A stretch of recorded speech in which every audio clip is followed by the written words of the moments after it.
So let's get going here. Welcome everyone to this author talk and chat with Ozan Varol, who is, I'm really excited to host Ozan here. I've been wanting to host him at X for quite a while, because when I first met him, I kind of immediately realized that he's a kindred spirit to X. So Ozan trained as a rocket scientist, and he'll tell you a little bit more about how he got to rocket science in a minute when we start our chat. He then became a law professor, which is not a very likely combination, right? So it's exactly the kind of combo that we love here at X. And then he also became an author, and he just wrote this book, having written a blog for a long time and a newsletter that 26,000 people or something like that subscribe to. So you can get his newsletter on a weekly basis. But this book is called Think Like a Rocket Scientist. And so I think it's an absolutely fascinating background. And it's also a lot of the sort of themes in the book are kind of pretty close to what we live at X on a daily basis. So when Ozan and I talked about like bringing him to X, he's like, really? Well, can I even tell people at X anything about it? Like, don't you guys all operate this way already? And I thought it would be really interesting to actually make this a conversation and sort of see where some of the similarities are between like rocket science and what we're doing, and where maybe some of the differences are. So the book got lots of praise. It managed to become an Amazon bestseller despite the pandemic. And Adam Grant is a huge fan. He's called Ozan himself a true original, which is like one of his phrases. And it's been listed in like various different like must-read lists, in the Wall Street Journal and the BBC and Time and New York Times, etc. So really excited to have Ozan here. And we're going to first talk a little bit about your career and your sort of personal journey and how you got to write this book, and then we'll dive into the book. Yeah. And everyone, please, jump in with questions. I'm also happy to, we don't have to make this like a fireside chat between me and Ozan. So if you have a question, just wave, pipe up. This can be kind of quite informal and interactive. So let's start at the beginning now. So you were born in Turkey. So tell me how you got from Turkey to working on the Mars rover project in New York. Yeah, and before that, Obi, let me just mention, thank you for the kind introduction. Yeah, being invited to give this talk felt a little bit like being invited to give a talk about basketball to Michael Jordan. What can I possibly say about thinking like a rocket scientist and moonshot thinking to the members of the Moonshot Factory? So it's really an honor and pleasure to be here. So yeah, on my journey, I grew up in Istanbul, grew up in a family of knowing the speakers. My parents had never left the country. And growing up, we lived in a small apartment with unreliable electricity. So we had frequent blackouts, all the time. And when I was a little boy, 3 or 4 years old, these would terrify me. And so my dad came up with this game. He would light a bunch of candles around the house. He'd grab my soccer ball, and then he'd rotate the soccer ball around the candle to show how the Earth rotated around the sun. And those were my first astronomy lessons, and I was hooked. I remember once I figured out how to read and write, getting my hands on every single science fiction book and every single science book that I could find. I watched the original Cosmos series by Carl Sagan. And then ended up applying to colleges in the United States and getting into Cornell to major in astrophysics. And before I arrived, I was researching what the astronomy department was up to, and found out that one of the professors at Cornell was in charge. He was the principal investigator for a NASA-led mission to Mars. And so I just emailed him out of the blue. There was no job listing. And I had taught myself how to program in high school. And so due in large part to those coding skills, he ended up hiring me to work on the operations team for what would later become the Mars Exploration Rovers project, which sent 2 rovers to Mars in 2003. So they were called Spirit and Opportunity. We built them to last for 90 days, and Opportunity roved, and I still get goosebumps every time I say this. It rode for 15 years into its 90-day mission and ended up being one of the most successful interplanetary missions of all time. And then I did this major 180. I realized that I didn't want a future in astrophysics. I had no interest in going and getting a PhD. and did this 180 and ended up going to law school, became a practicing attorney in San Francisco for a few years, pivoted again, went into academia, and I've been a law professor for the past 10 years, although, as Obi mentioned, I've been doing a lot of popular writing, blogging, and writing books as well. So what do law and rocket science have in common, if anything, or are they really polar opposites? No, you know what? There's actually more in common between the two fields that meets the eye. And interestingly, like looking back at the decade I spent as a law professor now, the best students I've had have had science and engineering backgrounds. And I think that's for a number of reasons. One, the critical thinking skills that you pick up when you major in science and engineering apply equally to the law as well. And then more importantly than that, I think the best lawyers are able to see the same issue from multiple perspectives. So I tell my students that the best lawyers know the opposition's argument better than the opposition does. Because once you've done that, then you're able to see the issue from multiple perspectives and be able to rebut potential counter arguments. And I think a training in science and engineering teaches you to do that, because falsification is central to the scientific method. You're trying to prove yourself wrong when you have a hypothesis, and that requires you to see the problem from multiple different perspectives. And that skill is invaluable in the law. And I think it carries over really nicely. All right. Samuel says, simulations. What do you mean by that? What's that? Yeah. We did at Next talk a lot about how we're going to use simulations to think about the future, right? Whether it's AlphaGo Zero and climate models. And I think it sounds like Ozan is also talking about simulations in law as well. Yeah, for sure. Yep, exactly. Because you're trying to figure out what the future of the case is going to look like and what the opponent's arguments are going to be. And if you can anticipate those and rebut those, you end up taking the wind out of your opponent's sails. Right. Fascinating. So your personal moonshot, I think, at some point was to become an astronaut, right? Mm-hmm. But you didn't get to be an astronaut. Do you have any regrets? I didn't get to be an astronaut, not yet at least. I feel like there's still a chance. At least I might be able to pay my way into space, depending on how space tourism goes. No, I don't have any regrets in that regard. I realized that astrophysics long term was not the right fit for me. And I should mention, the reason for that is I loved working on the Mars mission. I did not like the classes I was taking. They were way too theoretical for me. And I've always been more interested in practical applications, which is what led me to then pursue a career in law. So no, I don't have any regrets. And I think, as you know, the beauty of moonshot thinking is even if you don't get your moonshot, even if you fail, you end up failing above your previous success. And so if I wasn't aiming to be an astronaut, I wouldn't have done the things that gave me a seat on the operations team for the Mars Exploration Rovers project.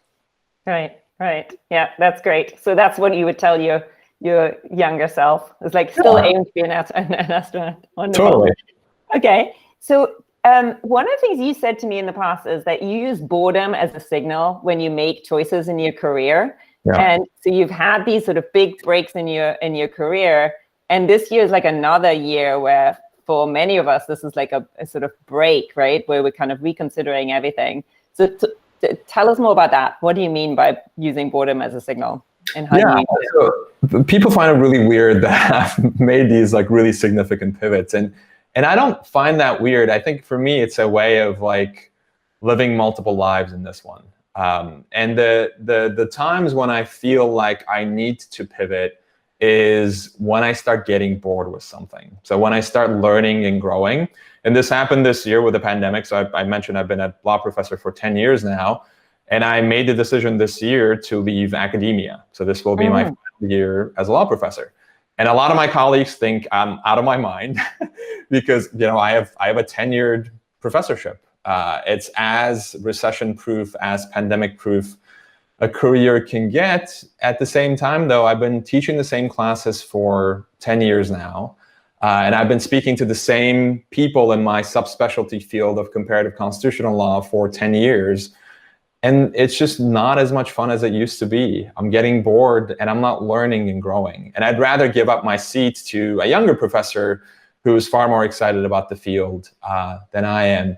And whenever I'm navigating those transitions, I think of the the snake. The snake is the ancient symbol of transformation.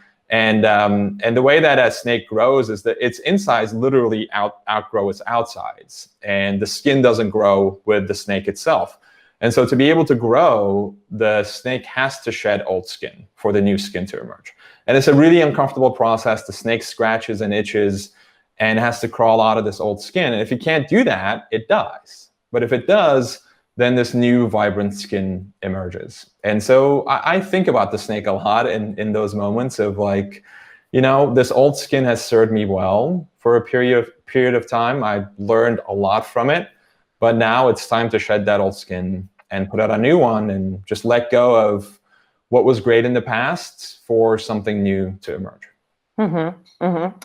Great. So you've also talked about like how, so actually first, what are you going to do next?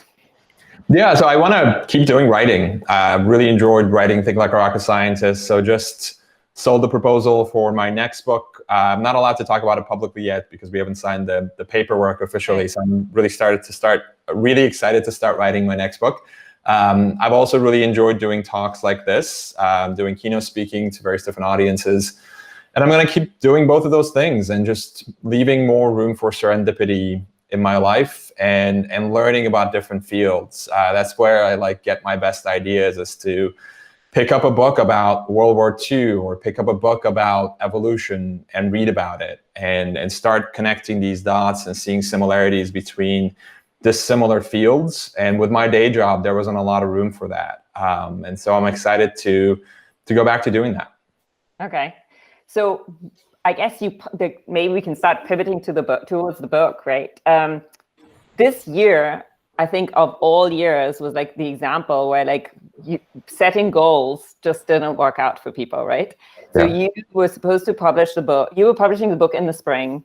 You had everything lined up. You had the book tour lined up. You were supposed to come to X as part of the book tour in May. I think we even had a date, right? And then the pandemic hit. And like, what happened and what did that do like to your book launch and how did you respond? Yeah, for sure. So the book was published on April 14th. And I had this, as Obi mentioned, I had this big, beautiful book tour planned, which was completely scrapped. And I spent about a week just being miserable. And it was a very unproductive week because I was just sort of wishing for the universe to deal me a better hand, which is, I was trying to control basically what could not be controlled, which is, I think, what humans tend to do in conditions of uncertainty. So we try to control the things that cannot be controlled, and then we don't control the things that can be controlled. And so I was very much not thinking like a rocket scientist and not following the advice that I shell out in the book. And so I went back and thought to myself, all right, like I can't do this physical book tour, but what else can I do? Like, how do I use what I have in front of me and what's possible to get the word out about the book? And so I ended up partnering. I ended up doing a bunch of different virtual events, but one of the things I did was to partner with authors who were in a similar position as I was. Their book launches or book tours had also been canceled. And in hindsight, I ended up doing all of these events that ended up being far more successful, I think, than a physical book tour would have been. Because physical book tour, it would require me to fly from Portland to New York and go into a Barnes & Noble and talk to 50 people, and as much as I love meeting readers in person, and then come back around the next day, as much as I love meeting readers in person, it's not the most efficient use of my time. And so the virtual events ended up being far more successful than the physical book tour would have been, or the in-person book tour would have been. And I think there's an important lesson, at least for me, embedded there, which is like, focus on the things that are within your control, which is a principle that comes from rocket science, and ignore the rest. And so asking yourself, what is mine to shape here? Instead of tugging at this like flower to make it grow faster, which is not possible, focusing on what is within my control and how I can use my skills to get the word out about the book. Right. That reminds me of another thing you've talked about, which is that goal setting actually makes you miserable. Mm-hmm. So talk a little bit about that, of sort of the attachment to the outcome versus enjoying a process. I think we are conditioned to focus on the outcome, like failure, success, in part because of the way we were raised. Like our education system is all about the outcome. You're studying for a grade. You're studying to get into a great college. You're interviewing to get a great job that you love. It's all about the outcome. And by the way, through the outcome lens too, success is good and failure is bad. And I think that makes us miserable for a number of reasons because, and this has been like the story of my life and probably the piece of advice that I would give to my younger self is success won't make you happy. Because the high of success lasts for the briefest of moments. And for the vast majority of my life, I was like trying to conquer one mountain after the next. First, it was coming to the US, getting into a great college, working at a great law firm, working on the Mars Rovers project, getting tenure, getting US citizenship. And I thought happiness was at the top of each of those mountains. And life doesn't work that way. And the journey takes up so much of the time that if you're just focused on the outcome and not the process, you end up making yourself miserable. And I think also you end up doing things that get in the way of achieving that outcome. Sort of this counterintuitive outcome. Like authors, if they are trying to focus on the outcome of getting a bestseller, they often do things to that get in the way of achieving that outcome. Like they try to appeal too much to the market, and they start basically undermining what makes their writing great in order to appeal to this mass audience. But if you take your focus off of the outcome and condition yourself to derive enjoyment out of the process, which for an author, it's writing, but it could be anything, then I think you just end up having a lot more fun. And honestly, I think it becomes more likely that you actually end up achieving a successful outcome than the other way around. Mm-hmm. Because you're finding the joy in the process already, so you're not as attached to it. It's very Buddhist. Totally. Yeah, for sure. Sure. Okay, so let's talk about the core tenet of the book, which is you talk about how rocket scientists tackle seemingly insurmountable problems while the clock is ticking, right? And that's actually very much how we feel at X in our daily lives. Like we work on these moonshots, and yes, they're very long term. We tackle things that are maybe 5 to 10 years out.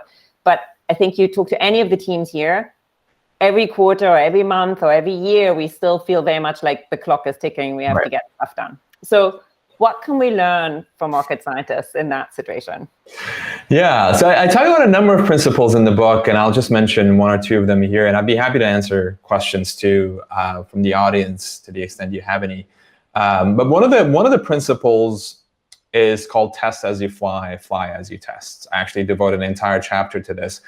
And the basic idea is simple, and I think far applicable outside the field of rocket science.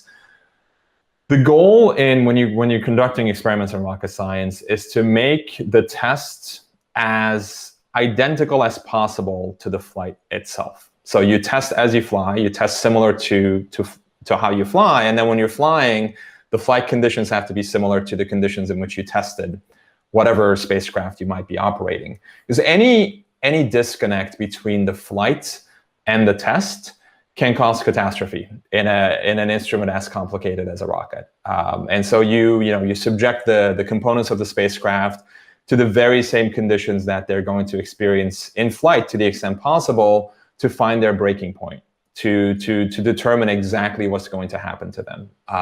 So for example, in the mission that I worked on, the Mars Exploration Rovers project, one of the things we did, and this was the job of what we call them the EDL team, it's the entry, descent, and landing. Our rover used these airbags to land on the Martian surface, and one of the things they did is to go to this facility in Sandusky, Ohio, which is the world's largest vacuum chamber. So it's intended to simulate the type of conditions that you might experience on the Martian surface, the same type of vacuum, the same type of pressure, the extreme variation in temperatures. And they put all of these scary looking rocks at the bottom of the surface and started flinging the airbags against them. So that was a way of testing as you fly. And we found out, by the way, that the airbags kept ripping. So they were not performing as they should. And one of the rocks, we called it the black rock because it turned out to be particularly ominous, really a formidable enemy. It kept ripping the airbags. And instead of ignoring that as an anomaly, the team actually took it and exaggerated it. So they replicated black rock and put it all over this landing field that we had set up in the vacuum chamber. And we started, we kept flinging those airbags against the rocks until the functionality, the design worked. And by the way, the fix in the design came from cross-pollination. We took an idea that's used in bicycles. The bicycle tires have this inner tube and an outer tube, and ended up designing a similar double bladder for the airbags for maximum protection, and basically kept tweaking the design until the airbags were no longer ripping when they made contact with black rock. So I think that principle is a great way of reducing uncertainty, because you're gathering really valuable information that you can use to make improvements in design. And I think it's very much unlike how most businesses operate. Like, a lot of businesses will conduct tests in conditions that don't mimic reality. They'll put people in focus groups or conduct surveys and ask them questions that they'd never get in real life. One of the most famous examples is the iPhone. The iPhone was a complete flop in consumer surveys. I think only about 30% of Americans said, when they were asked, would you want one device that functions as a phone, a music player, and an internet browser? Only 30% of them said yes. They seem to prefer, a different device for each of those. But once they held the iPhone, once they held this prototype in their hands, they couldn't let it go. So the experience of being asked a hypothetical question in a survey is very different than actually being handed the phone and being asked to play with it and see what you think about it. And I think that's an example of testing as you fly. All right. Salil, you had a question on this. Do you want to ask it live? Yeah, my question is, in real life, can you always test all the conditions you're going to see in an actual test? Or how do you decide what subset to test? Is there a formula for that? Yeah, that's a great question. No, so you can't always exactly simulate the same type of conditions that you're going to experience in flight, right? And so the goal is to bring the testing as close as possible to the flight itself. And then in terms of deciding what to test, I think it's certainly subjective in the sense that it depends on the particular system at issue. But I would say the high priority, of course, should go to mission critical components. The components like an airbag that might completely derail the landing if it doesn't function properly should be tested extensively. Another question that might go into the equation might be, to what extent are there redundancies and margins of safety? If there are redundancies, then, and again, ideally you would still test these components, but if there are redundancies and your budget for testing or your capability for testing is limited, then you might rely a little bit on redundancies to be able to say, all right, well, even if this component fails, there's a secondary or third or tertiary component that might kick in to save the day. And as I'm saying that, I'm still a little nervous about it, because I'm happy to talk about this too, but that mindset is what led to the Challenger disaster. NASA was relying in part on the secondary O-ring to save the day, and the secondary O-ring tragically did not save the day. But I think those are some of the variables that go into the equation. Right. If I can comment, so I'm an engineer, and also I worked with JPL for a while too. Nice. And I have great colleagues in my current team from JPL background. So as an engineer, I get actually happy when I see something fails, because then you open up and you see actually more things that could have failed, right? So that's a great thing. But what I've been observing is, for example, I'm coming from academia.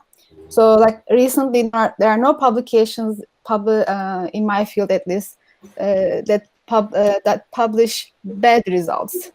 Everything about rosy results, everything about good results. But like back in the days, like 60s, 70s, I know in my field I could find papers where it says, you know what, we tried this, it failed, and it failed because of this. So I think this mentality change is actually hurting science and technology. Like, we should publish bad outcomes and investigate. And yeah, I think X is doing a great job for celebrating bad outcomes. So I like that.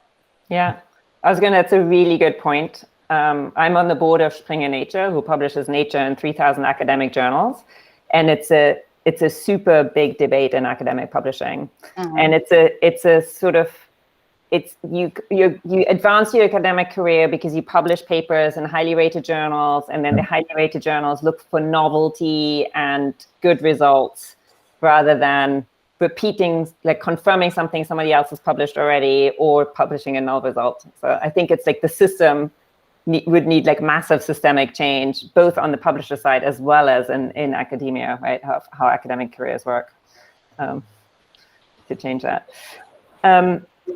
Brilliant.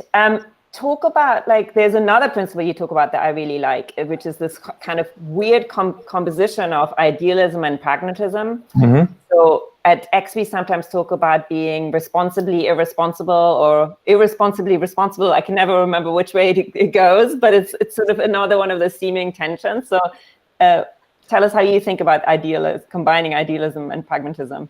Yeah, I think on a theoretical level, it's a combination of extraordinary thinking. It's a combination of moonshot thinking, really dreaming big, but then combining that with really a pragmatic step-by-step roadmap for getting there. And that's, by the way, exactly what NASA did with the first moonshot. They were dreaming big, putting Neil Armstrong on the lunar surface. And when Kennedy made that pledge in 1962, so much of what would be required for a moon landing just hadn't been done yet. Like no American spacecraft had docked together in space. No astronauts had worked outside of a spacecraft. NASA didn't know if the lunar surface was solid enough to support a lander, whether the communications system would work on the moon. Kennedy said some of the metals required to build the rockets hadn't been invented yet. And so that was a way of, I think, extraordinary thinking, idealism, given so little that had been accomplished at the time in 1962. But then NASA, I think, used a very pragmatic approach, beginning with the outcome in mind. So using backcasting instead of forecasting. So instead of beginning with the status quo and extrapolating that into the future, which is what forecasting does, NASA was using backcasting, beginning with the ideal outcome in mind and working backward from that to determine exactly what would be required to get there. And so it was like, it became a series of successive steps. First, put a spacecraft in Earth orbit, have two spacecraft dock together in Earth orbit, then send the spacecraft to the moon to orbit around it and come back. And only after those successive steps were completed was a lunar landing actually attempted. So that's how I think about it at a theoretical level. I think, on the Mars mission that I worked on, the people that represented idealism and pragmatism were the scientists on the one hand and engineers on the other hand. The scientists tend to be idealists, they're truth seekers and they want to discover answers about the universe. Whereas engineers tend to be more pragmatic because they have to deal with constraints. They have to figure out, like, okay, you want this instrument on board the rover, but there isn't room for it. It's too heavy or it's too big. And the intersection between those two mindsets, I think, well, it can go in one of two different directions. It can go really badly. And I've heard of missions, NASA missions, where this happens, where those two sides, it ends up like a really bad marriage, basically. And it hurts the mission as a result. But on the really good missions, the mission leader ends up bringing the best out of both of those teams. And the leader of the mission that I worked on, so his name is Steve Squires, he did a phenomenal job of combining idealism and pragmatism and getting those two groups to talk to each other. So if you walked into one of our meetings and you saw like a room filled with, 20, 30 people, you would be hard pressed to tell which ones were the scientists and which ones were the engineers. The two groups were so well versed in each other's language that in I think most cases, you would not be able to spot and say, these are the scientists and these are the engineers. And he did that basically by getting the two groups to talk to each other and going back to shifting perspectives, which is something we talked about before, getting the scientists to see the mission from an engineering perspective and getting the engineers to see the mission from a science perspective. And that meant that both groups, so the scientists had to learn engineering and the engineers had to learn some science. But in the end, because of that combination, they were so well versed in each other's language that it really turned into this like amazing, beautiful marriage that brought out the best of the idealists and the pragmatists. That's a beautiful description of diversity of thought in action.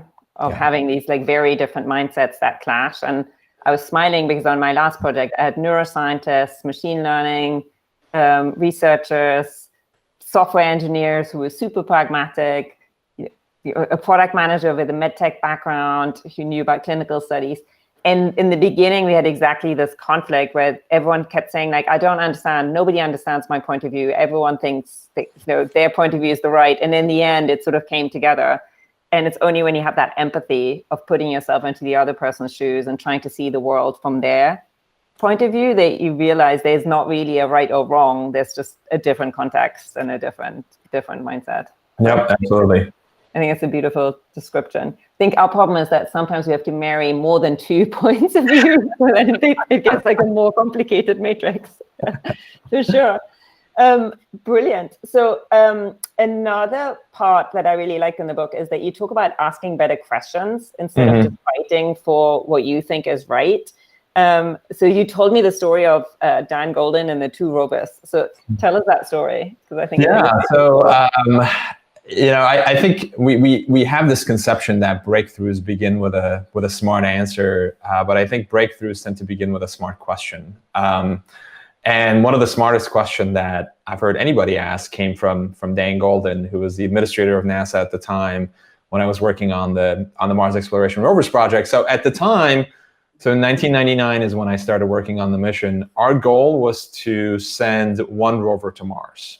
And that's what NASA had been doing up until that point. Send them 1 rover every 2 years, or send 1 mission to Mars every 2 years, and sort of cross your fingers that nothing bad happens along the way.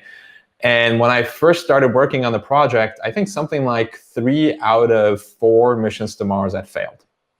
We call this the galactic ghoul. It was this like imaginary fictional monster that was eating up every single spacecraft that we sent to Mars. And 1999 was a particularly bad year for Mars missions. 2 spacecraft that we sent to Mars failed. So Mars Climate Orbiter, which was supposed to orbit around Mars and collect information about weather, failed due to a really embarrassing mismatch in units of measurement, which you might remember. And then the Mars Polar Lander. So the Mars Polar Lander was particularly important for us, for our mission. It wasn't our baby, but it was going to use the exact same landing mechanism that our rovers were going to use, our rover was going to use. And the Mars Polar Lander failed, probably because of a faulty landing mechanism. And understandably, our mission was put on hold. It was scrapped. We had to go back to the drawing board and come up with a better way of landing on Mars that would actually work. And so as we were really focused on this tactical problem of like how to fix the landing system, I remember very distinctly when Steve walked into the office where we were working, and he said, I just got off the phone with Dan Golden, and he asked a question that I hadn't thought of before. And he just said, what if we sent 2 rovers instead of 1? Now that question reframed the problem, because the problem wasn't just the faulty landing system, right? I mean, we were going to fix that obviously, but there's so many things that can go wrong when you're traveling 40 million miles through outer space and trying to land this delicate robot into this really scary looking surface littered with all of these scary looking rocks. So many things can go wrong even if we fix the landing system. But the question reframed the problem, because if the problem is landing on Mars safely, then sending 2 rovers instead of 1 reduces risk, right? For obvious reasons, because if 1 rover doesn't work, then if 1 rover fails, the other can make it. Plus, with economies of scale, the second rover ended up costing us pennies on the dollar. You're just building 2 of everything. And if both of them succeed, then you get double the science. So we sent Spirit and Opportunity into very different places on Mars, and the 2 rovers ended up collecting very different types of science. And I think that one question, we might have sent 1 rover, so Spirit would have failed, I think, around 6 years.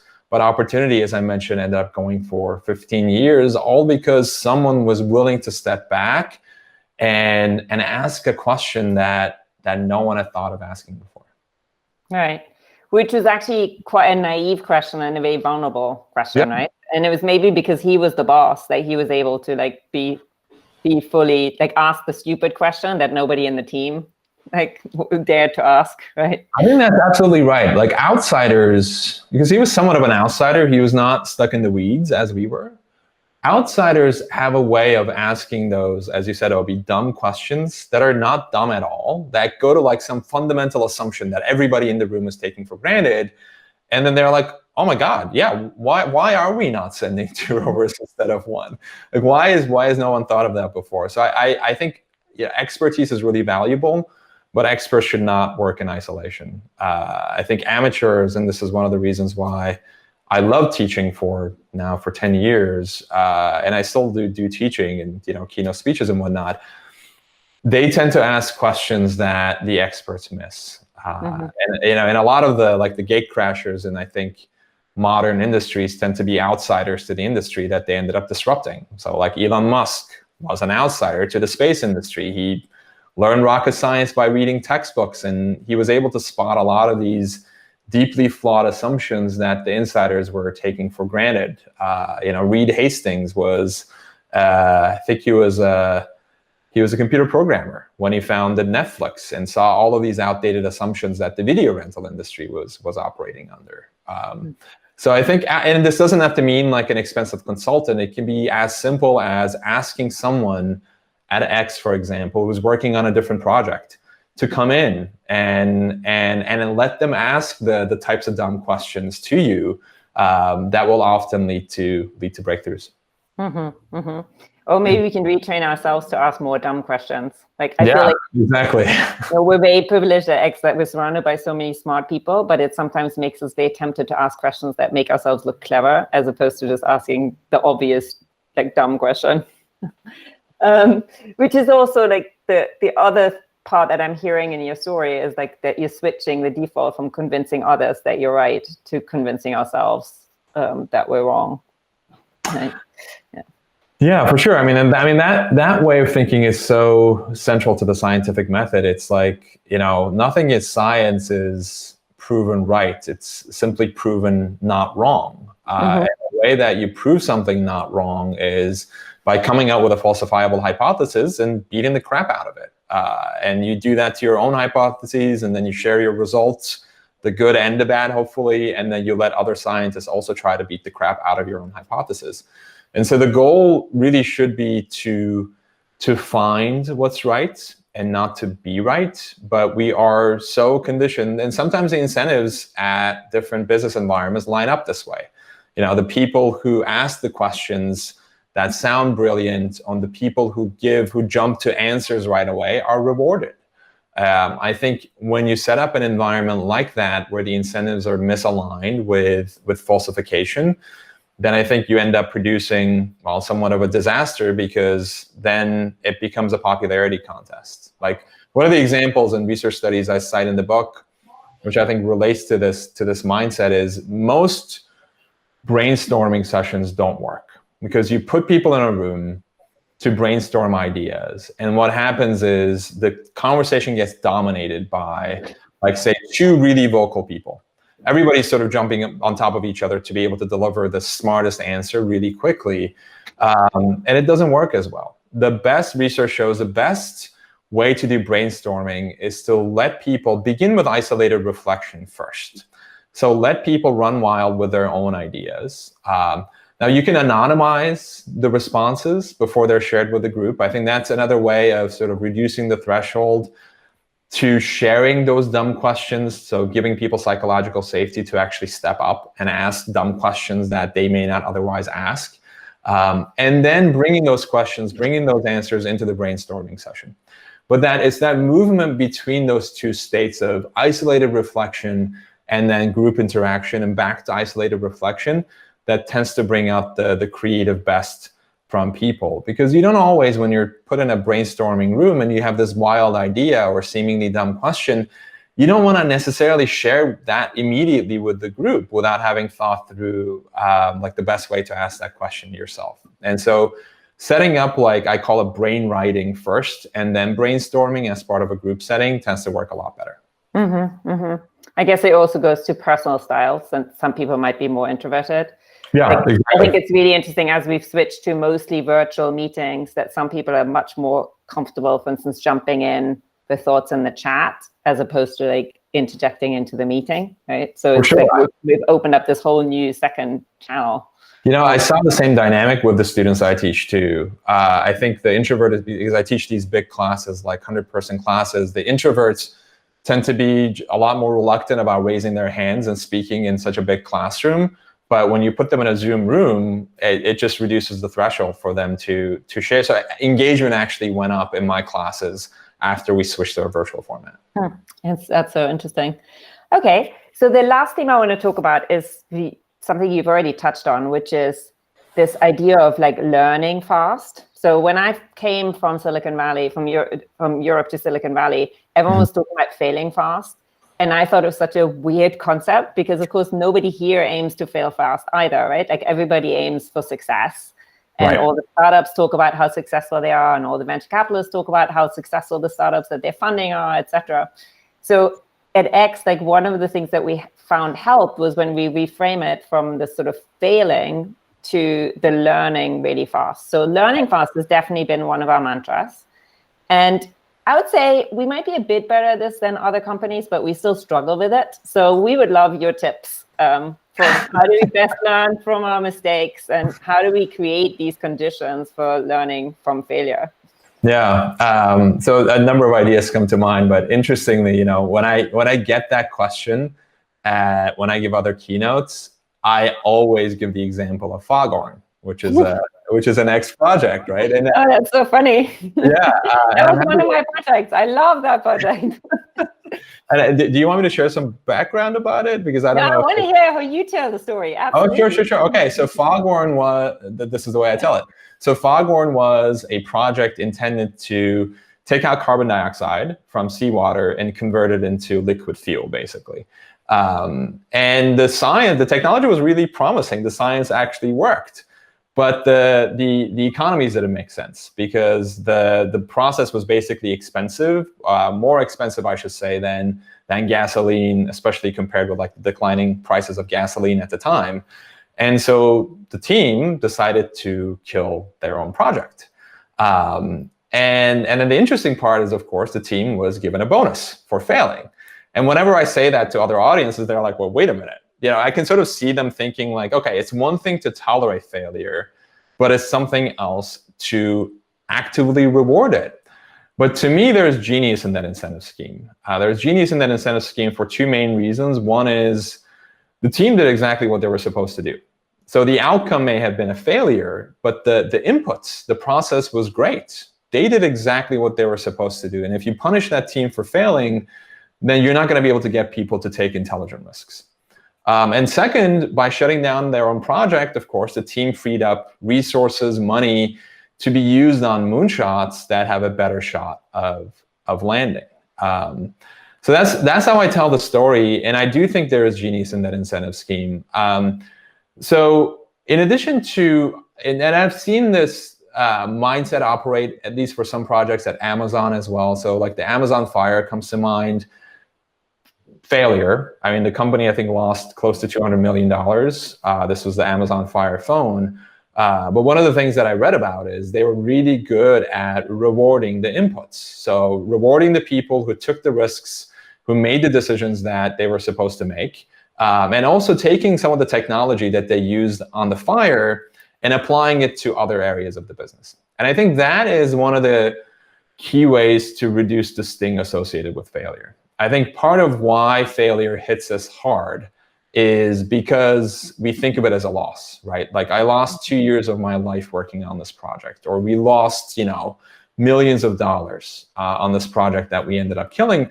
They're losses only if you call them that. If there's a way to take the inputs and put them toward a different use, if it's possible to take the science and share it with researchers, or if it's possible to take the technology that didn't work in this product and use it elsewhere, then it doesn't look as much like a failure because you're still getting something out of it.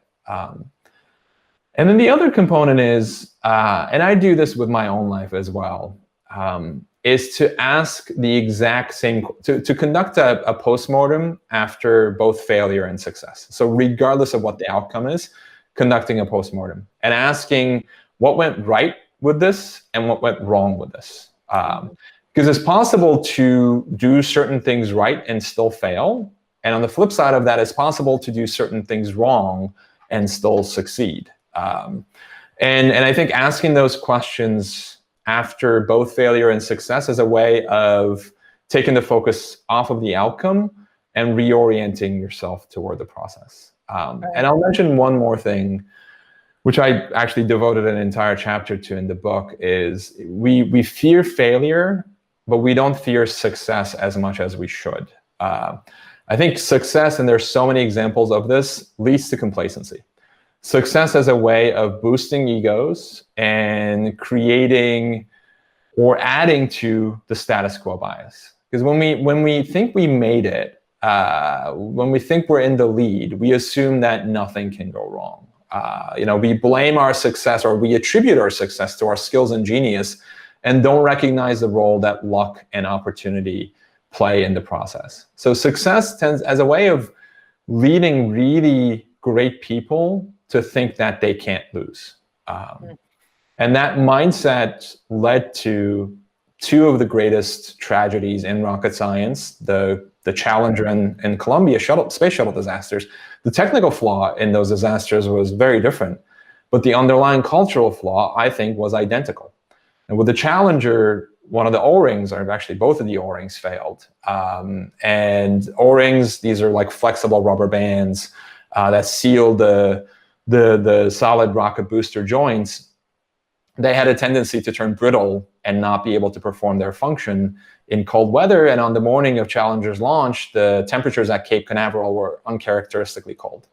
A number of engineers raised their hands and said, we should delay the launch. But the management overruled them. And from the perspective of the management, NASA had been flying space shuttles with damaged O-rings for years. In a number of missions, the primary O-ring had failed. The secondary one had intervened to save the day.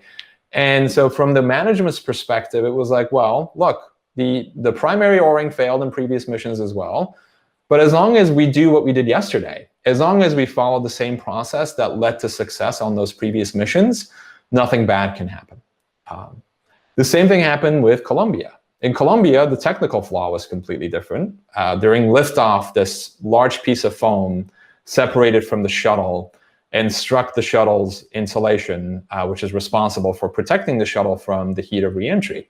A number of engineers, the shuttle was in orbit, so it took off and got to orbit successfully. But a number of engineers watching the footage of the liftoff noticed the foam shedding, realized that it was far bigger, the gaping hole was far bigger than what they had seen in the past, raised their hand and said, hey, we should call up the Pentagon and reroute some spy satellites to survey the damage in orbit to figure out if there's anything we can do to fix it. But the management said no. The management was actually calling these people, these engineers, foamologists. Like from their perspective, they were crying wolf because foam shedding, as it was internally called at NASA, had happened on so many missions and nothing bad had resulted. So success as a way of concealing these small stealth failures, that if you don't do something about them, they snowball into something over time that you can't control. Because just because you're on a hot streak doesn't mean you'll beat the house. So it can be harder for a business to survive its own success than to survive its failure for that reason. Hence the importance of doing a postmortem after both success and failure. Right. Yeah, I love that. For sure. Yes, because the failure should be breeding more success in the future, whereas the success doesn't necessarily breed more success. That's brilliant. Okay, everyone, feel free to jump in with questions. We're sort of getting towards the end of our time with Ozan, so you can just ask them directly on the GVC, or you can ask them on the chat if you want. So I would ask you a couple of personal questions. Yeah. Celine says you'd love an autograph copy because he has a regular copy already. So maybe we need to send you a real book in the mail. I'm happy to send an autograph copy to whoever wants it. So, yeah. That's fantastic. Great. So I have a few more like personal questions for you Sure. at the end, which are kind of like our version of the Proust questions. So Proust questions are this famous long list of questions. So these are kind of like the Xe version of them. So the first one is, what's your idea of perfect happiness? Perfect happiness for me is finding joy in the small moments of life. There's a story I love from Kurt Vonnegut, and he says, he's sitting under a tree with his uncle and drinking lemonade. His uncle Alex had this habit of like interrupting the conversation in the very middle and saying, if this isn't nice, I don't know what is. And so for me, happiness is in those moments of like hearing my wife Kathy laugh, or seeing our dogs play, or the smell of ground coffee in the morning. And for the vast majority of my life, I neglected those small moments, and I was waiting for like the big thing to happen to find happiness. And in the past few years, I've reconditioned myself to go back to those small moments of joy and really lean into them. And I actually will say out loud, like, if this isn't nice, I don't know what is. Yeah. This year, I think that's been more important than anything. For sure. For sure. What's the trait you most deplore in yourself or in others? Yeah, and I think the answer is same, which is conformity. I grew up in a very conformist education system. There's so much to love about my home country of Turkey. The conformity in the education system is not one of them.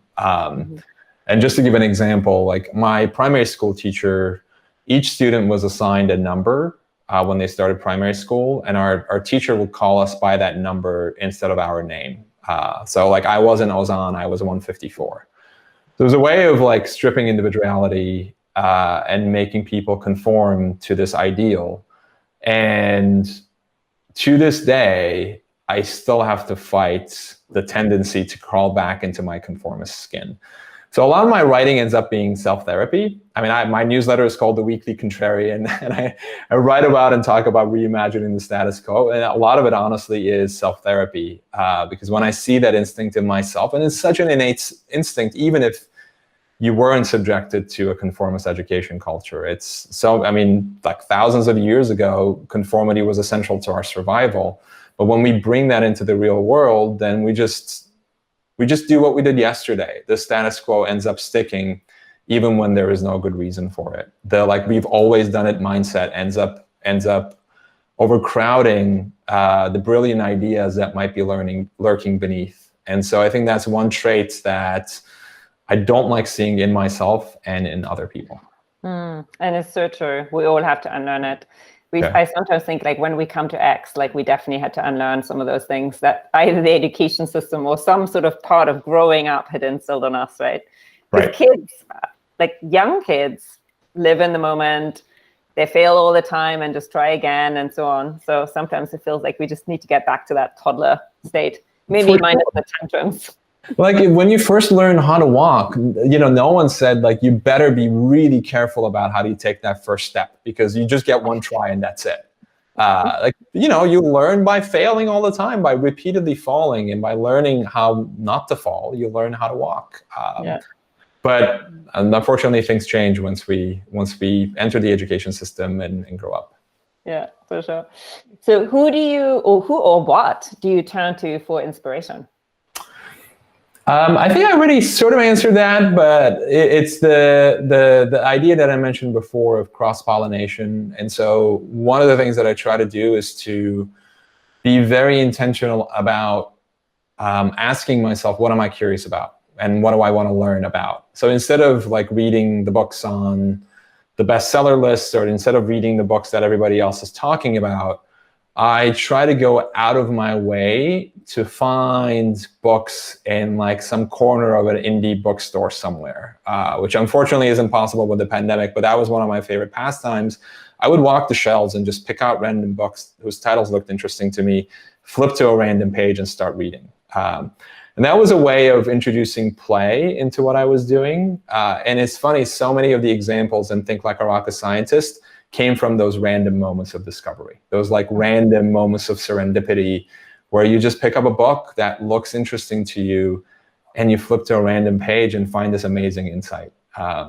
So I think, and unfortunately, we have to be deliberate about it, because if you're not, it's so easy to get swept up with the currents, like the recommendations, the bestseller lists that everybody else is paying attention to. So I turn to follow my own curiosity to begin with, and also turn to look for sources and look at places where no one else is looking. All right, that's beautiful. Okay, and then my last question is, what advice would you give your younger self? And you can pick the age that you want to go back to. I think I would probably pick 17 and say, success won't make you happy. I had this false belief that, and I sort of alluded to this earlier too, I had this false belief that happiness was at the top of a mountain that I was about to climb. And once I reached there, then I could be happy. And it's not the case. Like, if you're not happy before success, you won't be happy after it. And so that's the advice that I would give. And I would condition myself from a much earlier age to lean into small moments of joy and not wait for the big thing to deliver you this like illusory happiness that ends up never coming, because like the high of success just lasts for the briefest moments. It's all about the journey. So that's the advice I would give. Yeah. That's beautiful. It reminds me of a friend who always tells people that he climbed Denali. And it was a famous story, and they actually made a film about it and everything. And then at some point he told me they never actually reached the summit, but they said the climb became so important that it was exactly that. They felt they had actually climbed Denali. Like the fact that they didn't reach the summit because there was fog and the weather wasn't right and it would have been dangerous, so they decided to go back down, was actually completely immaterial. Yeah, that's beautiful. I love that example.